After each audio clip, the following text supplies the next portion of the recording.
Good evening, everyone. Welcome to the Board of Selectmen's meeting for June 10th.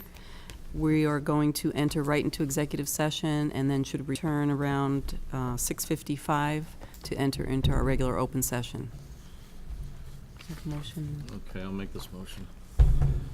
I move that the Board of Selectmen enter into executive session about 6:30 p.m. to conduct strategy sessions in preparation for negotiations with non-union personnel, or to conduct a collective bargaining session or contract negotiations with non-union personnel. Board of Selectmen discussion/vote. Item number 1 is a police union grievance. And secondly, Board of Selectmen discussion, finance director contract. And we will leave executive session to come out back into public session. Just clarification, one's a discussion and a vote, and then the finance director is just a discussion? No vote? That's Okay. correct. Can I have a second? I'll second that motion. All those in favor? Aye. Aye. Roll call? Yes. Yes. Yes. Yes. Thank you. Go, but it's sad. Good evening, everyone. Welcome back to the Selectmen's meeting tonight, Tuesday, June 10th. I'll read our agenda. 6:55 p.m. Board of Selectmen update. 7 p.m. citizens input. Topics not reasonably anticipated by the chair 48 hours in advance of the meeting. 7:05 Sharon Wasson, South Coast Rail Grant Acceptance for fiscal year 15. 7:15 Sharon Wasson, Billboard Advisory Committee update. 7:30 David Fellman, Town Hall Working Group, Town Hall update. And 7:45 Bill Keegan, Town Manager update. Jean, can you say the Pledge of Allegiance? I pledge allegiance to the flag of the United States of America and to the republic for which it stands, one nation, under God, indivisible, with liberty and justice for all. Thank you. Okay, just a couple of items on our Board of Selectmen update. I wanted to thank the Founders Day Committee, Cindy Haddad, Monica Fizzler, for all that they did for organizing Founders Day. It was a great success, great turnout. We ran out of candy early on in the parade, but next year we'll bring back plenty more. Thank you, everybody, for all your work. It was really a wonderful day. Also, the Zip Trip visit was also very successful. It was great to see all the different businesses out on our common, and great attendance by a lot of the folks from town. Congratulations to Mike Johns for being named our hometown hero. And once again, thanks to everybody who contributed to that day. Jim, could you give us an update on the upcoming Turf Sup dedication? Sure. Today being Tuesday, this Thursday, if you're watching it, watching this meeting, this Thursday at 5:45, there is a dedication ribbon cutting ceremony for Sam Burns' family for the Sam Burns Community Field. And just very briefly, about 5 or 6 years ago, there was a grassroots effort to bring a turf field. Then there was a matching gift from the craft organization, the NFL, and then the community group matched that gift, so we're up to about $400,000. Then there was money left over from the high school renovation project. School committee thought this was a cause that would merit a warrant article, so they presented it to the town. The town voted it. So then we had the funds to build a turf field that was built in the fall, and then a group of students shortly after Sam's passing, Sam Burns' passing from progeria, solicited the school committee and showed how Sam's life met the criteria to have something named, a public building or a public facility named after him. School committee voted in favor of that. So before the school children left this fall, we wanted to do a ribbon cutting ceremony, and Robert Kraft's going to be there. School committee members are going to be there, Deb Spinelli. And it'd just be nice so if you could show up at 5:45, 5:30, 5:45 this Thursday. It'll be a nice community event. So, long story short. Thanks, Jim. Any other items for update from anybody? All set? Okay. Citizens input. Is there anyone in the audience who'd like to be heard? No? Okay, seeing none. Sharon, can you come forward, please? We're going to talk about the South Coast Rail Grant Acceptance. If I may, it's a grant application. Okay. This is the 4th year. It's hard to believe I've made 4 of these applications already. This is the 4th year that we've applied for South Coast Rail funds. The first year, we developed a housing production plan, and we're working hard on getting the housing trust up and going. I've met with Mr. Keegan, and we've discussed that already. Second year, we received the money for the downtown zoning that was just voted, the town center zoning that was just voted in May. This year, we received money to update and revise our subdivision rules and regs. And for the fourth year, what I wanted to look at was the zoning along Route 1. The last time there was a thorough look at the zoning on Route 1 was 1989. Kathy did some work in the master plan, but she did enough work that the board felt they really wanted to look at that in more depth. One of Kathy's key findings, Kathy McCabe, our master plan consultant's key findings were that the amount of retail business in our area is twice as much business as can be supported by the people who live here. So people drive to the Emerald Square Mall, they drive to the Rentham outlets, they drive to Patriot Place from outside the immediate region that we live in. So there's pretty clearly not a whole lot of demand for more retail. We're already serving 2 times our population. But so what does it mean? Office parks are getting to be a thing of the past. And we don't have any good ideas about what the zone should be. So we really wanted to look at that. We wanted to look at what our community needs were, what the marketability was, what we're going to get the best tax return on. A lot of Route 1 is within various groundwater protection districts. What kind of uses are appropriate given environmental constraints? What we learned in Chestnut Green and in our new Foxborough Town Center zoning is that we really like to incentivize better design. How can we do that on Route 1? And the last question we wanted to tackle was, if there was sewer on Route 1, would we get more of better kinds of uses? And use that data to go after grants to figure out how to get sewer to Route 1. So I spent a lot of time working with the staff at our Regional Planning Commission, MAPC, as well as talking to representatives of the Craft Group, who are the largest landowner by far on Route 1, to develop and refine our application. And with your consent, I would respectfully request the board authorize the chairman to sign a South Coast Rail application for fiscal year 15 on behalf of the town of Foxborough. All right, thanks, Sharon. Jim, do you want to start with any Sure. comments? Just kind of an overview question. When I hear things like, if sewer comes, we'll get more of this or we'll get more of that. The town per se doesn't own a lot of land up there, so it's all private Right. groups. We regulate it through the conservation and the planning board. You reaching out to the craft because they have quite a bit of property up there. Right. But the older businesses that are there that own the parking lots or undeveloped Right. land, similar to what a group is doing with the billboards, reaching out to the different owners.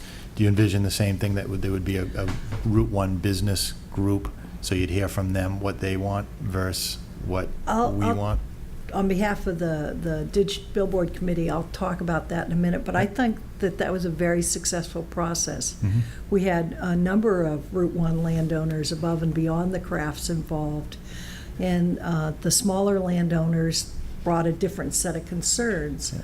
but equally valid. And I thought that the dialogue, the town officials and board members got a different view of how we impact, what we perceive to be a small change is sometimes not seen as quite so small from the other side of the table.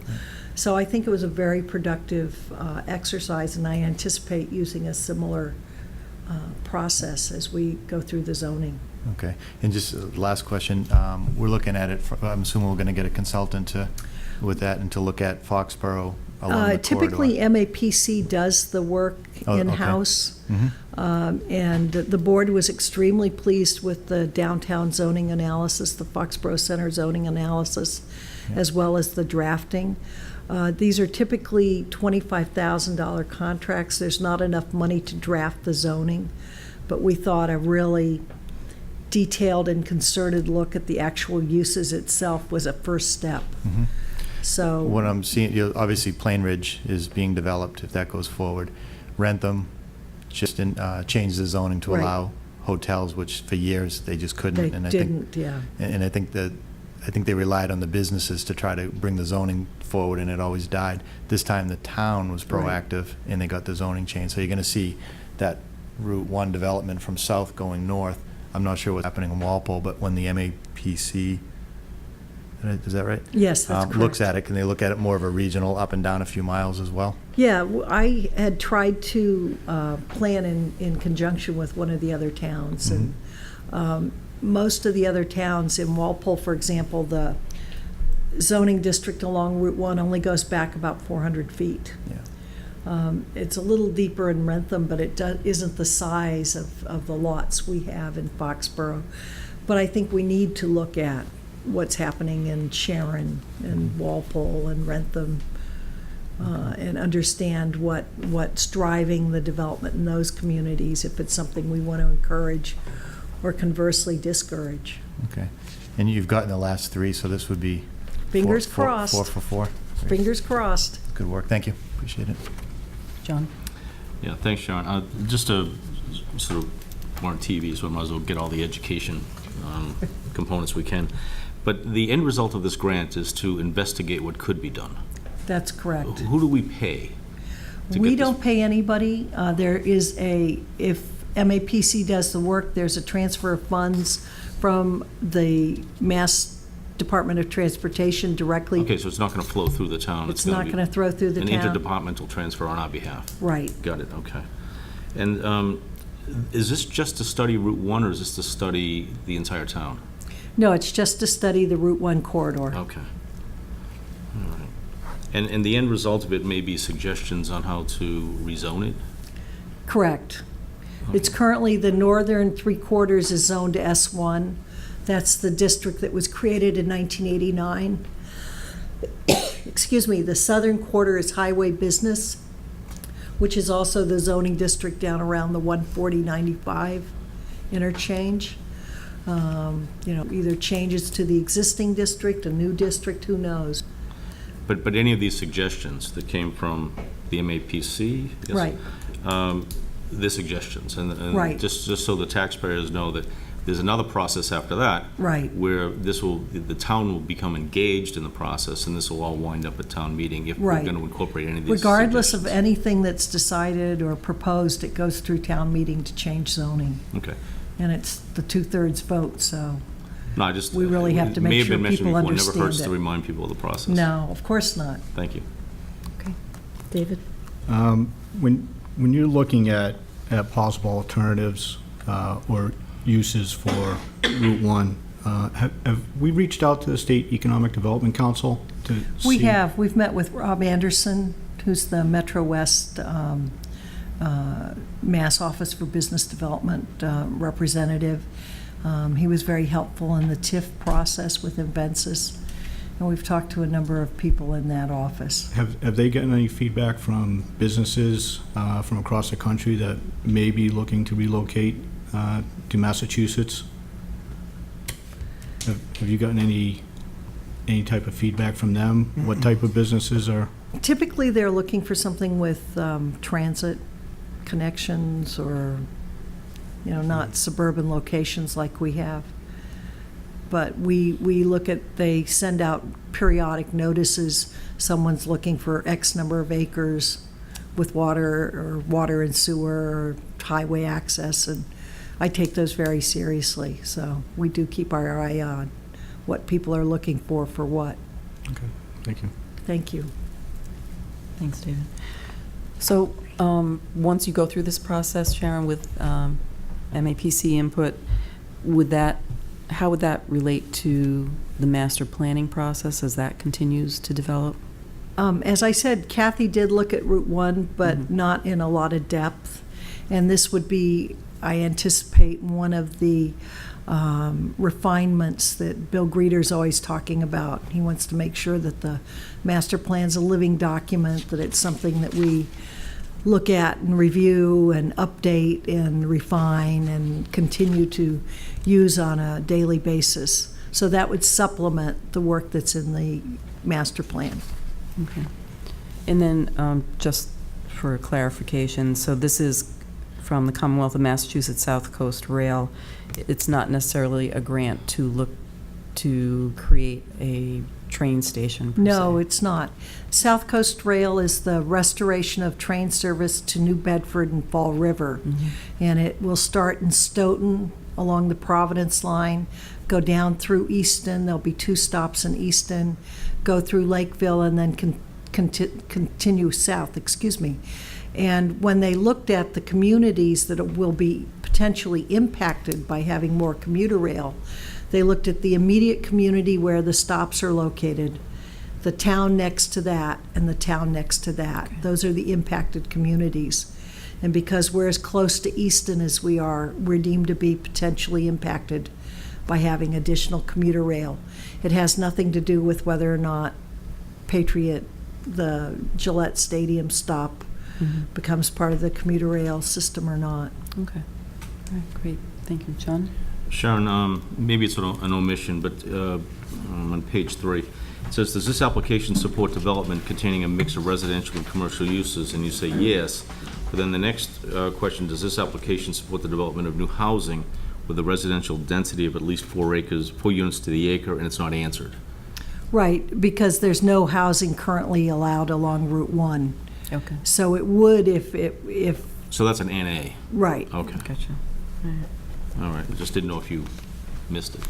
I will correct that definitely before I send it. The other one is you put a map in here of the town, and you actually highlight the Route 1 overlay district. Is there anything else on this map that we should be aware of? The map that's in the application with the Route 1 highlighted is the state's designation of Route 1 as a priority development area. And that's one of the things that they specifically want to study. So the fact that we're proposing to do work, proposing to do work in one of their designated priority development areas is a plus. Oh, okay, got it. So they produced the map, not Yep. me. All right, thanks. I think Any that's other it for me. Yeah, I have another question. Because it's on the state priority development area, would you be open to proposing designating that a priority economic development zone?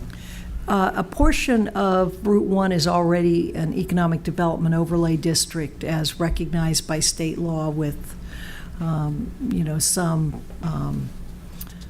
expedited permitting and all.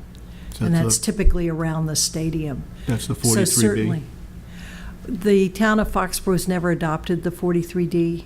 The planning board feels that the densities, the residential densities in 43D are too dense for a town with as fragile environmental, basis that we have and with the limited sewer that we have. It's typically 8 units to the acre or something. I was referring to the priority economic development zone district. Right. Because once that is designated, you're put on the top of the list for public service grants, public works grants. Right. So I just want to make sure that, no stones unturned. Oh, we've done many things. Yeah. I can see. Thank you. Bill, did you want to add anything? Have any questions? No, I think it's a great program. We clearly, the rail is a very vital piece of this whole region, and to the extent that we can get more influx of rail service into the area, it's really the key to our economic development future here. Right now, it's not just, and that's just not related to the stadium, but it could be in the sense that if the opposite side of Route 1 wants to develop further, it could be a key piece of that development. We've got to see how that impacts the rest of the town, though. Yeah, exactly. Yeah. Yeah. Yeah. All right, great. Oh, one last question. You said that you consulted the MAPC as well as representatives of the craft group to refine this application. Were there any other people that you talked to? I did talk to Mike Saig, I talked to members of the planning board. So some of the Route 1 businessmen you talked to? Yeah, well, other than the craft group, I talked to Mike, but, Oh, just Mike, okay. yeah. And the planning board. This isn't due till July 1st, but I'm out of town for 11 days, so I wanted to get it done and get it in. So do you need a vote from us to, Either tonight or your at next our next meeting. meeting? Is everyone ready to make a vote? I just tonight? assume vote tonight, Yeah. Okay. unless there's something that is outstanding with the planning board that you're going to come back with us. Okay. Can I have a motion, please? Okay, I move that the Board of Selectmen approve the fiscal year 15 South Coast Rail Grant application as submitted by our town planner. Second that motion. All those in favor? Aye. All right. There were some typos in the copy you got, and there's evidently a clean copy in an action item folder. Do you know if it's there, Diana? We have it right here. Got the two signed. Oh, you want to take this with you? In the to be signed, yeah. I have it right here.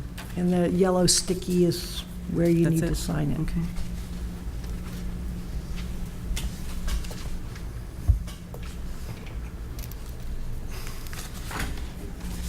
Okay. Thank you very much. Thank you, Sharon. Thanks, Sharon. Okay. And for our next item, we have Sharon Wasson to give us an update on the Billboard Advisory Committee. I just want to thank Sharon for all the work that she's done on this project. It was a tremendous amount of work and coordination, and, you know, really just to see how the process rolled out was very educational for everyone around the table, and I think it worked very well. Tremendous amount of input from all the businessmen on Route 1. Tremendous representation from the craft organization. They spent many hours there and obviously spent many hours working with our consultants. So, again, I really appreciate how you organized that for us, Sharon. Thank you. Well, I have a deep appreciation for the work that Gabby and Diana and all the people that post meetings and take minutes and file minutes and just the work that keeps the town running now. But the Billboard Advisory Committee was appointed by the Selectmen the end of last summer. And the Selectmen is, our chairman is Selectman Lorraine Brew. It includes Finance Director Randy Scollins, Bill Greeter from the Planning Board, Barney Overt from the Zoning Board, Bob Garber from the Board of Water and Sewer Commissioners, Building Commissioner Bill Caspera, and myself. And it was prompted by the fact that the Zoning Board had 2 applications for electronic billboards. They are not currently included in our bylaw. Their concern was that if they granted a variance, that should the town ever decide they didn't want them, someone would have the privileges of those signs forever. So we initially discussed the digital billboards as proposed and realized that the real problem was the entire sign bylaw. It hadn't been updated since 1991 or something. We spent a meeting discussing what the various problems were and decided we needed to have the sign bylaw as a whole rewritten. We came to you and received your permission and got money to do so, issued an RFP, and retained the Community Opportunities Group in December. They started their work with a public survey, and they had 142 surveys returned, which is a record for all the work that they've done in similar projects. They've never had so many people tell them about signs. And we used the information from that survey throughout our process. Overall, 80% of the respondents felt that the signage in Foxborough is attractive, average, or very attractive. The 76% of the respondents favored continued local control over the appearance of signs and felt that a board-level design review was essential. And with regard to digital billboards, about 72% of the respondents were supportive of digital billboards, although the vast majority of those felt they should be restricted to Route 1.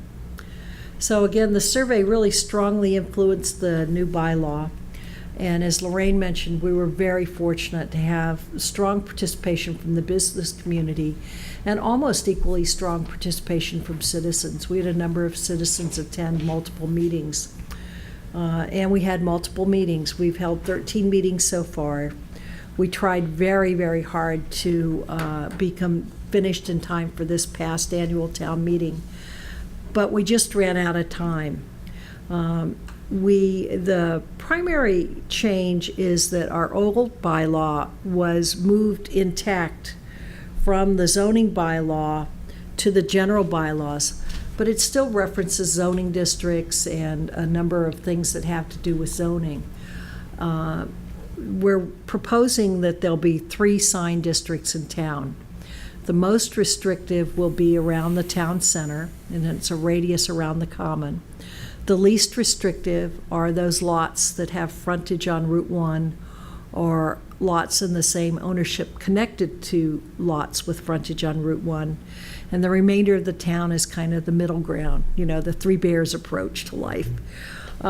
We also felt that we've worked hard to develop a 21st century bylaw, one that addresses new technology.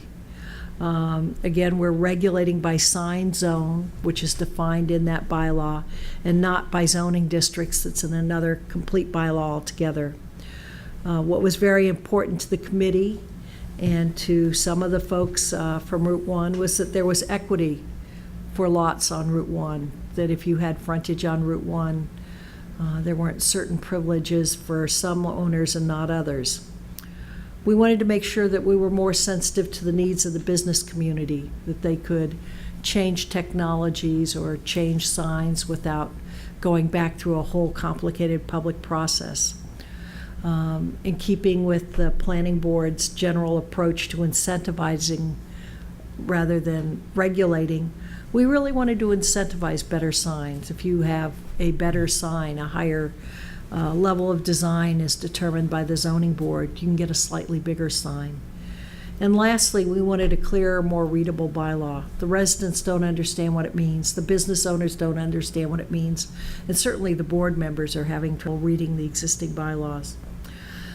So we're hoping that we vote this Thursday to recommend a draft bylaw and submit it to you for a future town meeting warrant.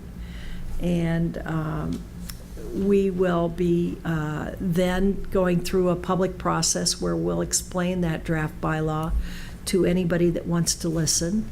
We've touched base with the AdCom, and we'll be setting up a detailed workshop for them and you, the Board of Selectmen, and anyone else who's interested in early September, where we'll spend an entire evening and go through all the nuts and bolts and everything that's contained in that bylaw. Again, we really tried to be ready for this year's annual town meeting and just ran out of time, but we feel like the bylaw is a much better bylaw for having taken a few extra weeks. It feels right at this point, and I think it's a good balance between protecting the town and letting business owners make reasonable use of their property and advertising what goes on there. Thank you, Sharon. I think, having that open forum is really going to be terrific in terms of being able to take the time necessary for AdCom to understand, and also for the entire board. Right, and that's why we wanted to do it in early September, Right, before they got into any warrant for a possible town meeting. To spend the time and really drill down into the bylaw so that they can understand why we made some of the decisions that we made. Right.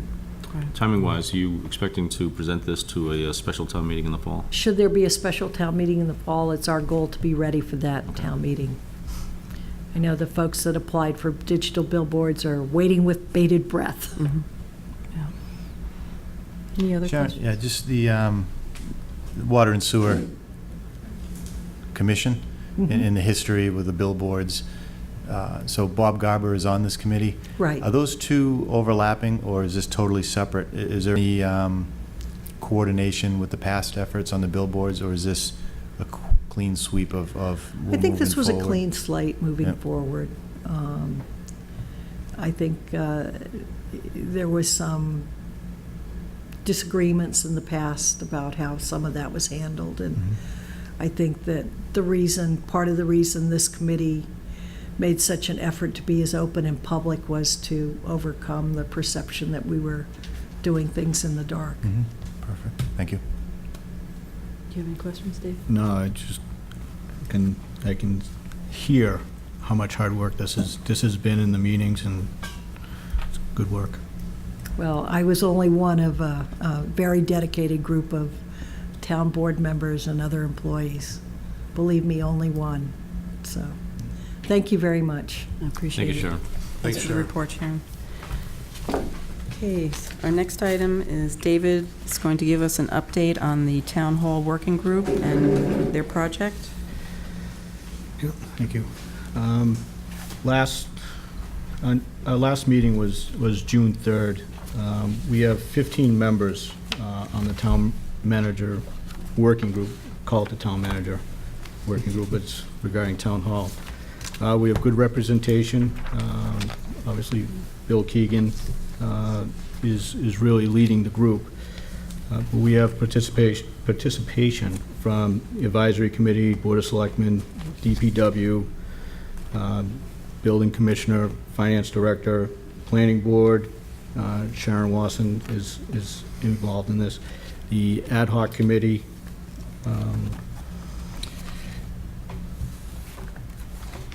and Bill Yukna from the School Department. So it's really a good collection of participants. I just want to thank all the members, because when you get 15 people in a room, sometimes it doesn't always go north and south like you want it to be. But everybody's been well behaved and staying focused. So I think the first thing we wanted to do was identify all potential sites that the town owns or parcels that are for sale, in addition to the current site, and really weigh the pros and cons of what's available, what could be, what should be, including the post office. We've identified a subcommittee to look at site options, and those members are going to weigh each site and eliminate those sites based on a scoring system, based on and provide reasons why they were eliminated. I think it's important to rule out all potentials, just to take out all distractions at this point. We are going to look at doing some test borings in the parking lot in the rear of Town Hall to identify the viability of possibly building behind there. We need to verify the impact of the buried granite foundation from the old school that was there and see if that would actually impact construction before we can rule that site out. We're also initiating a space study for each department to identify the true needs today and also in the future. We're going to use the GSA space study as a guideline to start. We're going to start looking at preliminary possible financing solutions. One of the most important things is to identify ways to keep the public informed throughout the process. Some of the options are Bill Keegan's TV show, which I would be happy to go on if you need me. Yeah, no, that's, I already have my plans for you. So. Create a link on the town webpage so we can update the public, whether it's with meeting minutes or preliminary plans of space, and maybe even a Facebook page dedicated strictly to Town Hall. But it's important to keep the public informed as much as possible throughout the process. We've also established a preliminary timeline as we go forward, because we want to have an end game and an end date, so we have a target to shoot for. If we keep it open-ended, these meetings will just just keep going and going and going, and we'll never get to the goal line.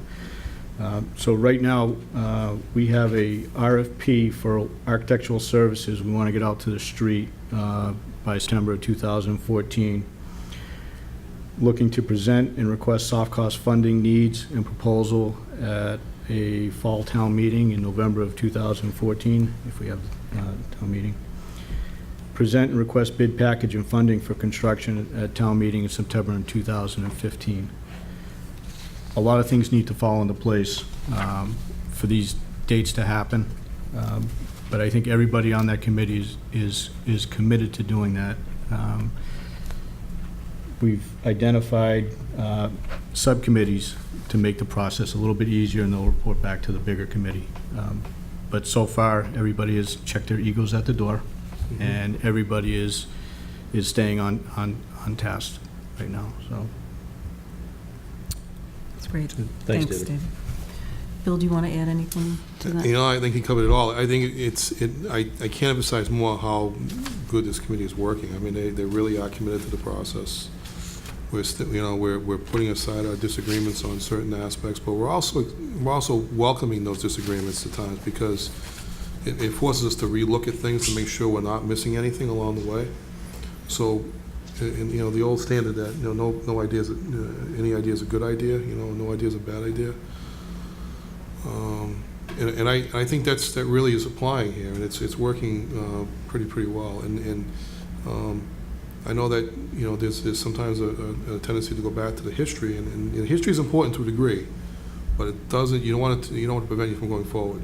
And I think that's what we're really focused on right now, staying focused on the goal line, which is, let's get this thing. Let's get an answer, and then get our arms wrapped around it, and get the community to support us in our efforts to get it done. I think that's really the goal. Thank you. Mhm. John, do you have any questions, comments? No, like I said, I'm just glad everyone's getting along, and I like your phrase, they check their ego at the door. That's wonderful. That's right. Jim? No, onward and upward. One suggestion, and I'm going to ask you, Dave, to work on this a little bit, but it had nothing to do with you because it was before your time. I got contacted by 2 out of the 3 business owners that submitted RFPs when we were looking to rent space. And it was a couple weeks after the selectmen said no. But they read it in the paper, and they didn't get the reach out from whatever committee received the RFPs. And the way it was presented to me was, look, we spent a lot of money on architects, put a heart into this. We thought we had a good package, and some of them were this thick. They felt they didn't get a response back from the town, almost like they were used just to check off the box because the advisory committee said check off the box, or the building committee said, so do this. So if we could reach out to those 3 businesses and say, we're moving in a different direction. We may have done it, but as of a couple weeks after it felt, Yeah, that's good. So I don't know if that same committee's around, but maybe it falls on you as a town manager to say the RFP wasn't chosen because of this. We did notify all 3 businesses, though. I know that letter was sent out. It was sent, It was okay. sent out. It was done actually about 2 or 3 weeks ago. Oh, okay. So So it maybe was even quite longer a than while that. after. Yeah, Yeah, they it read was it in the paper and heard Yeah. secondhand afterwards. That's, yeah. So we did communicate with them, though, but happy to reach out to them. Yeah, in fact, we have a lot of the information that we received is still going to be helpful to us, because it's another important piece of the discussion, that we have to make sure that we've covered every option. And so, to the extent that I understand some disappointment that that option didn't work, but I also think it's important, and maybe this wasn't conveyed to them in a proper format, but what they did was very important to us, because it put us in a position where we said, okay, we've moved on, we've evaluated that, maybe there's something out of that we can still use, but right now, we're focused in a different direction. Right, and depending on which option we go with, I mean, if we plan on renovating the existing site, we're gonna have to move the folks out of town hall for a period of time, whether it's, 10 months, 12 months, 14 months, whatever it is. So, you're right, though. Yeah. They're owed the common courtesy. Yeah, So we need to make sure we do that. I'll go back and revisit that to make sure. All right. Well, thanks, David. Maybe we could do this like once a month and Yeah. update the public here also. That'd be Our great. next meeting is scheduled for June 17th, so just so the board's Following that one. Yep. Okay, great. Our next item is from Bill Keegan. We're going to have a town manager update. Thank you, Madam Chair, members of the board. The Senate has approved their version of the FY 2015 budget bill. Finance Director Randy Scollins informs me that this version of the bill would provide Foxborough with a net increase of about $53,000 more than what we estimated for the approved fiscal 2015 budget. Our biggest area of watching, for watching in the final conference committee reversion will be the final charter school assessment numbers. This amount could have a more positive or negative impact depending upon the final number assessed to the town. I want to say congratulations to the Founders Day Committee for another successful and enjoyable Founders Day celebration last Saturday. Somebody had divine intervention on the day. It was absolutely a magnificent day for that. There were great crowds, and the streets were lined with for the parade, and for those who attended all the field day events in Fox, it was a great time for everyone. This is one of the great community events that Foxborough has, and that's why it makes it so unique, and it's something that we should all really think hard about all the time. I met with Representative Barrows this last week and spoke to him about addressing the resident homes who back up onto the train tracks. That discussion was here last week. We're also trying to schedule a meeting with Representative Kennedy's office to work with Representative himself to see if we can perhaps apply some federal intervention on this. And I do have a potential date of July 2nd to meet with the representative. So we're going to continue to follow that quite closely. On Saturday night, I attended the international soccer match between Mexico and Portugal to observe the stadium operations during an athletic event. The crowd was excited but very under control. The night ended up with a below average number of arrests, and there were only a limited number of medical transports as well. The previous week, I observed the country Western concert at Gillette to see the operations from a concert perspective. This event required an increased level of response, as is typically the case on concert venues. However, given the demographics of the crowd that night, the public safety activity was not as significant as perhaps some other types of events that we've held in the past. I also want to announce to the board that the school department, with concurrence from the town, has hired a new technology director. His name is Aaron Heyer. Mr. Heyer was most recently the technology director and network manager for the Abington Public School System. He possesses some very impressive credentials and is expected to start on or around July 1st of this year. And we look forward to working with him in the weeks ahead and developing a new strategic direction for IT and throughout the town. And the goals and objectives that the board and I talked about last meeting, I will be meeting with department heads on Thursday to go over those, that list and the goals and objectives to find out how we can narrow the focus and by having a report for you by the next meeting, which will be on the 17th. I'll be the 20th for us, right? Is that next meeting? Is 24th. 24th, thank you. And congratulations to the Veterans Agent Mike Johns, who has been accepted into the Local Government Leadership and Management Program, sponsored by the Mass Municipal Association of Suffolk University. Each year, a number of select managers from around the Commonwealth are chosen to participate in this excellent training program. Classes for the program will be held on Fridays and will begin in September of 2014 and should be completed by the end of May 2015. This is an excellent program for mid-level managers and who are trying to improve their skill levels and to understand all aspects of how municipal government works. And a number of managers like myself who actually teach in that program. So it's actually a very, very good program, very well done.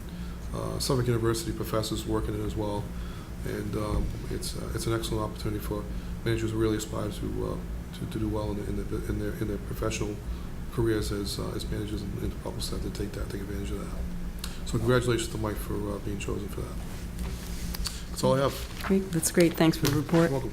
All right, so that's it for our agenda for tonight. Can I have a motion to adjourn? Action items. I'm sorry. Action items? We got about 2 hours of action items. Thought it was too easy. All right, I'll start rolling with these. Action item number 1 is, and I'll read a letter, and this comes from James Freeman. He's the treasurer of the Foxborough Lions Club, and he addressed this to the town finance director. Dear Mr. Scollins, on behalf of the Foxborough Lions Club, I'm pleased to present the Foxborough Historical Commission with the enclosed donation of $500 to the benefit of the Silent Sentinel Statue Restoration Project. The Foxborough Lions are happy to assist in the restoration of this Foxborough landmark. To Jim and all the members of the Foxborough Lions Club, we're very most appreciative of your donation. Madam Chair and members of the board, just to make you all aware that some of us participated in the Lions Club annual golf tournament yesterday at Foxborough Country Club, and Up in our team came in number 1, by the way. Ah. Tied for first. We didn't win it all, but we tied for The first. fix is in. And that's right, Fix was in. But anyways, it was a great day. But they raised almost $10,000, so congratulations to them for doing that. It was a great event, and a lot of people there, and it was a great day for everyone. So congratulations to them. I move that we accept the donation from the Lions Club in the amount of $500 to be given to the Foxborough Historical Commission for the benefit of the Silent Sentinel Statue Restoration Project, with gratitude. Thank you. I'll second that motion. Thank All you. those in favor? Aye. 4-0. Second item is to approve the Board of Selectmen minutes from May 13th, 2014, and I move that we accept the minutes as submitted. Just one correction. That you remove vice from next time. What? Vice, This is the day Was this- that you reorganized. was this the day? We hadn't reorganized at Oh, we the time. hadn't, okay, Yeah. never mind. Reorganize that. Gotcha. And I Thank you. think- No, I didn't have any. Did you second? All I'll second that motion. right, all those in favor? Aye. The third item is a letter from Nicholas Calnan, and I don't know how we overlooked this. He actually received his Eagle Scout badge last summer, and he's bringing this to our attention, and given his background, then I don't know how we overlooked this, or how it was overlooked. But I'll make a motion that we have Town Hall create a citation signed by the Board of Selectmen for his achievement. This is Nicholas Calnan, an Eagle Scout from Foxborough, Troop 7. Did he actually notify us? Was it brought to our Should we attention? call him like this? We're pretty good about attending them. Yeah. I Yeah, think exactly. if we were notified, the 5 of us, we would have gone. Sure. I don't Yeah, there know. would have been representation from the Absolutely, selectmen, yeah. so. But anyway, we're going to backtrack, and I think it would be appropriate to create a Absolutely. citation. Sure, absolutely. So, You want to second that? I'll second that motion. all those in favor? Aye. Third item is a notification from the 99 Restaurant that they're going to be shut down for 5 days, beginning on July 20th, 2014, to complete a routine refresh of the restaurant. Is there any action we have to take on this? Do we have to acknowledge? I think we are acknowledging it, but do we have Acknowledging to- it because you're the licensing authority for the property. Right, they're not going to change the footprint, they're not going to change the nature of the business. It's just a refresh, they're not Just a changing the refresh. seating amounts or anything like that. Well, the seating plan does change, but I can't tell if the seating increases or not. They're going to go to some high-top tables in one area, and they're going to remove a wall. They're If- increasing 11 seats. 11 seats? Yeah, that does require an action by the board, if they do increase the seating. Because it pertains back to the license itself. Would that be a separate request by them to amend the would. license? Yeah, it would be. Okay, So we can notify them on that. okay. So there's no action that we can take on this? The renovation shutdown is fine. It's the increased seating that requires an amendment to the license. Mhm. Okay, so that can come back at our next meeting? Yes. Okay. Where does it say in the letter that, did you count out the seats? Is that why? It's on the bottom It's of on, the... it's on the plan, Jim. Okay. Yeah, actually, I saw that. You can Oh, go from- existing. Existing. See this wall here that was, I don't know. if you- Oh, no, I saw the changes, but I didn't count all the seats. Yeah. So, It's on the bottom. Okay. and for the record, the changes look pretty nice. So you notify them, Bill? Yeah, we'll notify them of that. Thank you. Okay, item 5 is, we received a letter from Elaine Bajeri, who is resigning from the Council on Aging, Human Services Board of Directors. So I move that we accept the resignation from Ellen Bajeri, resigning from the Council on Aging, Human Services Advisory Board, effective immediately. And thank you for all the work you've done over the years. I know you've been on that board for quite a long time. I think it was interesting that one of the reason that she said she wanted to resign was basically to give room for somebody else, which I thought was admirable. Mm. Can I have a second on I'll second the motion. that? All those in favor? Aye. Dave, you like this? This next one is a math problem. This is an application, again, by the 99 Restaurant, and they're asking for a one-day entertainment license. And they're telling us in the previous communication that they're going to be shut down for 5 days beginning on July 20th. and that 5-day shutdown includes the 24th. Yet this is a 1-day entertainment license to actually be held on the 24th, a day that they said that they're going to be shut down. So I'm a little confused, unless they're planning to reopen late that afternoon. Maybe that's what the purpose of that is. Yeah. My recommendation to the board is that you have them in at the next meeting to have them address this. So because you just need to understand what they're trying to do here. I mean, if they're gonna have this, they're gonna have a DJ in. If they're gonna have that in to celebrate their sort of grand reopening, that's fine. But, Yeah. But the thing is, if they're gonna be closed for 5 days, which they're letting us know here, and then they're asking for an entertainment license on the day that they say they're gonna be closed, Day 4. might be an oversight. Yeah, So, yeah, we could do that. yeah. Thanks. Item number 7 is a request by David Elias and 92 North Street, and he's actually asking for a street light on pole number 30 at the intersection of North Street and Putnam Path. He gives 4 different reasons why that should take place. And are you Mr. Elias? Yes, I am. Okay. Can you come and talk on that? Sure. Would you like to come up? Sure, if you folks have any questions. Yes, I'm David Elias from 92 North Street, and I'm the petitioner here in this little exercise in democracy. So. Thank you. So if any of you have any questions about what my motivation is or the points that I've made, please, No, this is, you drew a map out here, which is pretty nice. I mean, is this? Have you seen the map that the DPW? No, I've not. This actually involved the preparation of a map. Wow. Cool. Thanks, Jim. Jim, where on this map is the light? Was the See, new- that's is it in the here? confusing thing. The light that David is referencing is over here. Oh, so it doesn't show on the map. This is going to Route 1, if this is the rear stadium entrance. David, you're talking about North Street between the stadium secondary entrance and Payson Road, correct?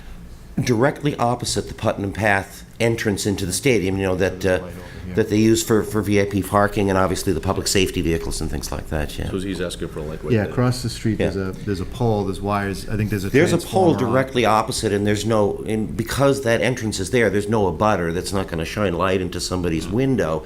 It's just that in that part of North Street, and I live right at that corner there, it's very busy, and because the lights are 4 poles apart. Typically in town they're 2, sometimes they are 3. This is a place where there's a gap of 4 poles without a street light. And considering the railroad tracks are there and, a sharp curve kind of around my house, my wife will not walk our dog down there because it's too dark. And the area that encloses the security gate, it's a place anybody can be and hang out and really not be seen. And, just for the pedestrians, for the bicyclists, for the motor vehicles, and even our police officers and stuff, hell, they're standing in that road every time there's a night event at the stadium. And I know they have that temporary light up and stuff, but it's just very gloomy. And I spoke about it privately with Selectman DeVellis, only because he's kind of a neighbor of mine, and so he's very familiar with going that path into town.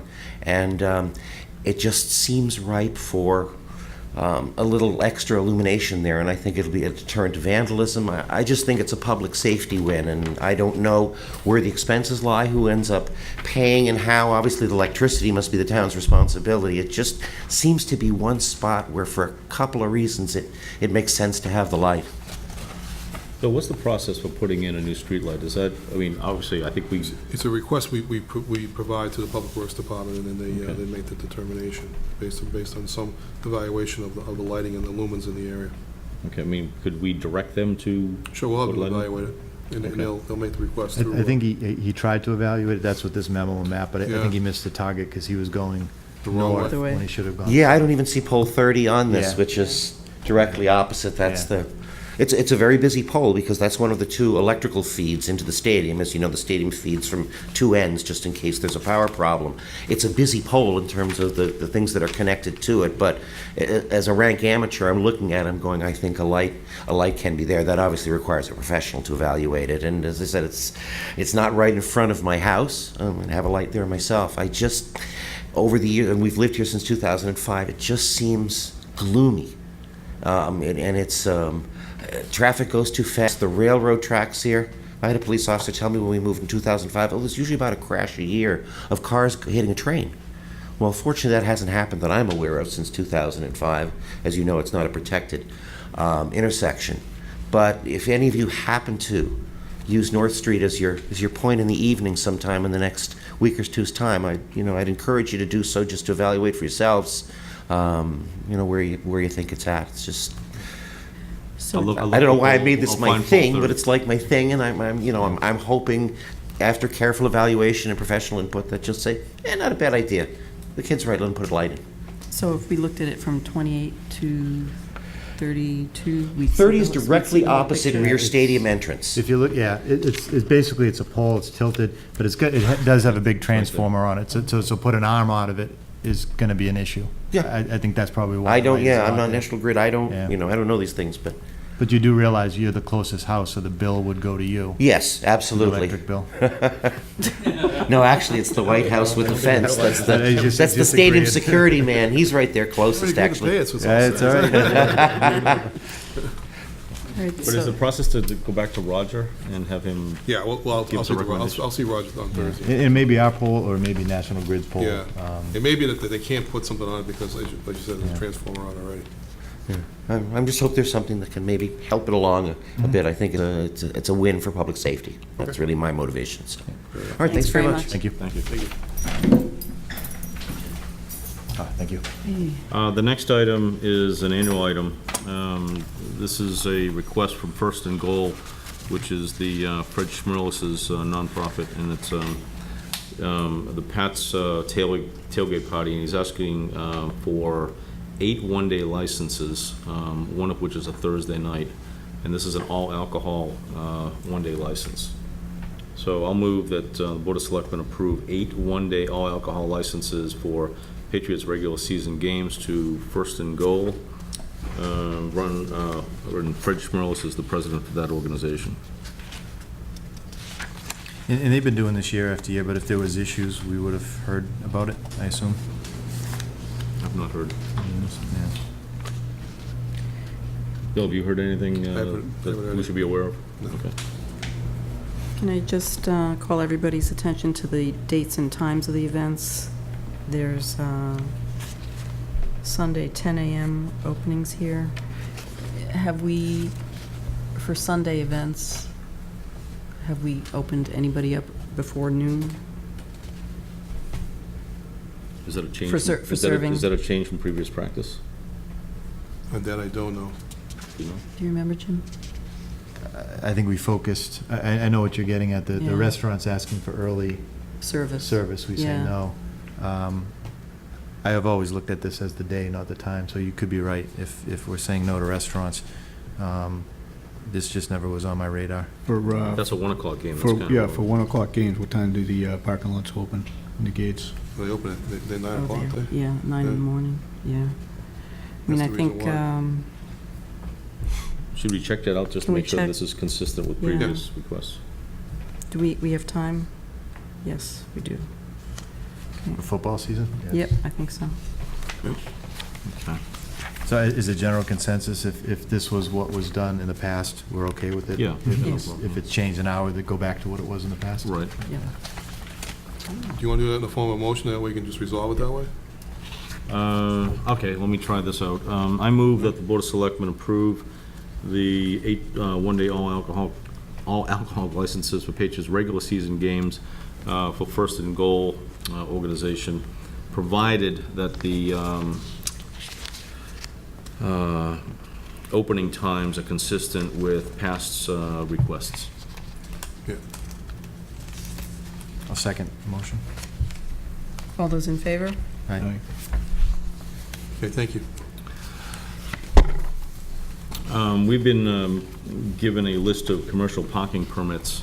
I think I can just do this, and this is to renew parking permits effective July 1st, 2014, running for a full year to June 30th, 2015. So make a motion that the Board of Selectmen approve this list, which is all the folks on Route 1 that have commercial parking permits to be renewed on July 1st, 2014, running until June 30th of 2015. Can I have a second, please? I'll second that motion. All those in favor? Aye. I think I did meet with all of them, by the way. Did you? I went up to the stadium and met them all. They had a meeting with all of the different parking lot owners, and so I got a chance to meet most of them. So, Any issues?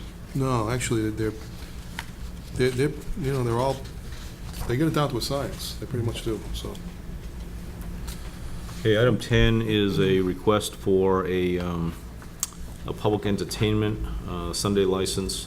This is requested by NPS LLC at 1 Patriot Place, and the event is a private reception. I'm sorry, this is not an application for public entertainment license.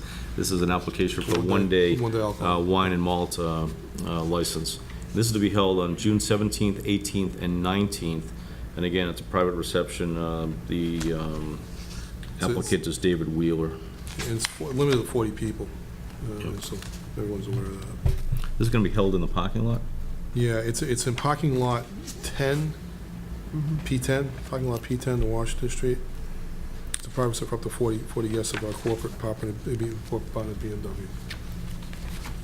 So it's 3 one-day beer and wine Yeah, licenses. in succession. Okay, It's a limited reception. okay. I'll second that, Jim. Uh, You're going to second everything. Yeah, I guess so. I'll second the motion for approval. All those in favor? Aye. Thank you. The next is information. The planning board is holding a public meeting this Thursday night at 7:15, and the issue is the 94 West Street accessory apartment.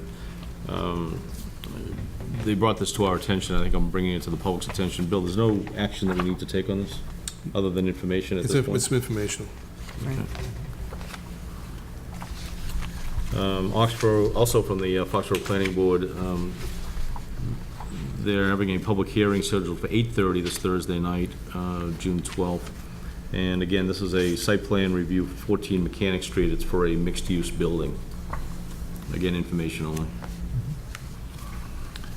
Item 13, Paul DeFazio, who's currently the chairman of the advisory committee, has submitted an application to be appointed to the Personnel Wage Board.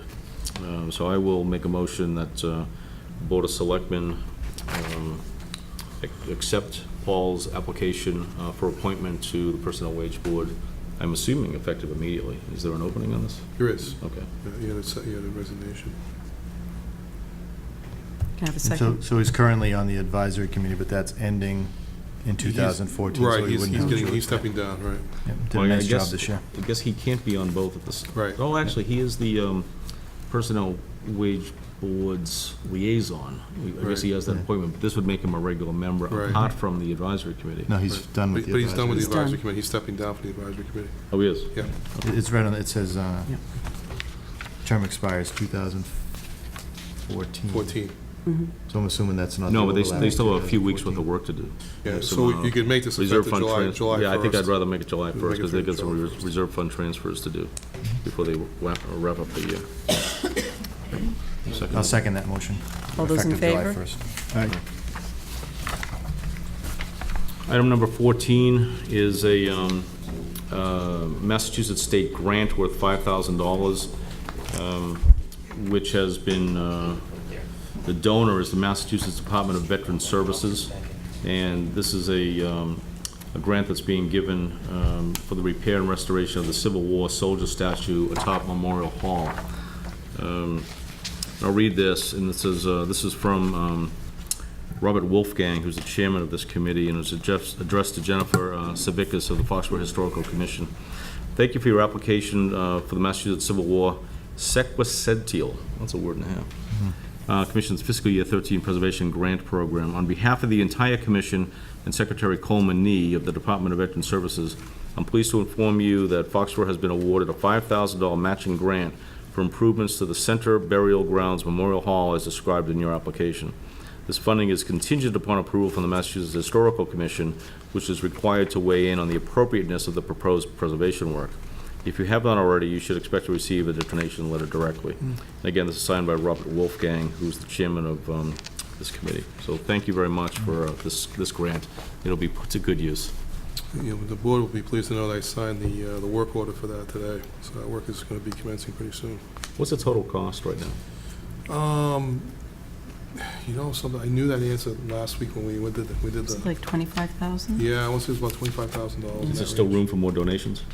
Yeah, they're still looking for more. Okay. The more the merrier. Yeah, I'll get my checkbook There and you go. stuff. Now, I'm assuming they're going to take it off with a crane, take it Yes. out of the town, wherever they do it, Yes, and then bring it and back. then bring it back. Yeah. They'll be restored.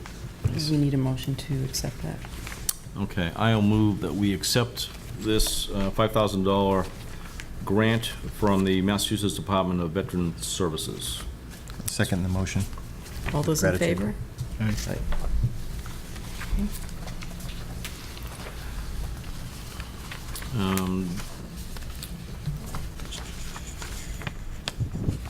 This last, this is information only. Again, this is a piece of information coming from the planning board, and they're going to be holding a public hearing at 7:35 on Thursday night, June 12th, to discuss Forge Estates, which is at 204 East Street. So those concerned should attend the meeting on Thursday. And that wraps up our action items. Right? You have 3 informational items in addition to that? We have the immediate response action plan. This is in regards to Cumberland Farms. It's the Bureau of Waste Site Cleanup information. And this is in response to a gasoline leak that they've detected. At Cumberland Farms. Yeah. Bill, what happens if a gasoline leak has been detected? Is there some action that's going to take place that the abutters ought to be aware of? DEP will take over the entire process. They'll monitor the entire process from there. So I'm not aware of any notification that's given to neighbors, as long as, depending upon the spill and nature of the spill and how far it's traveled. But this letter to us is part of that notification. Yeah, it's a for the, notification process. The response action plan. Right. Well, now the abutters know. Yes. Okay. And then we also have the report from the Stadium Advisory Committee for the hotline observation log from the last George Strait concert, which no complaints received. Spent quite a bit of time with the members of the committee at Saturday night at the stadium, getting to know them a little bit better, which is good. It was a good night to do it because it was a pretty mild crew. Now, they say no alcohol after 9:30, and it was a good call because it was a long day. It was. Anyone, Ed, they're allowed to sell it Chief later O- than that, right? Yeah, Chief O'Leary calls it for the He stadium does? events. Okay, Yeah. good. And then the last item is a field collection charge notice. It's from Xfinity to inform us that there will be an increase from $20 to $25 for collection of past due balances. It's interesting notification to us. Well, they said that they were actually notifying their customers as well. Yeah. For unreturned equipment. So you'll have to return all the cable TVs from the town hall. Cable boxes. Yeah, Okay. and that's it. All right, so Right. that's the end of our agenda and action items. I have a motion to adjourn. I move that the Board of Selectmen adjourn. You want to make this motion? I mean, the second? I'll second this motion. All those in favor? Aye. Thanks. Aye. Thanks, Dave. Thank you. Have a good Thanks, night. everyone. Thank you. Thank you.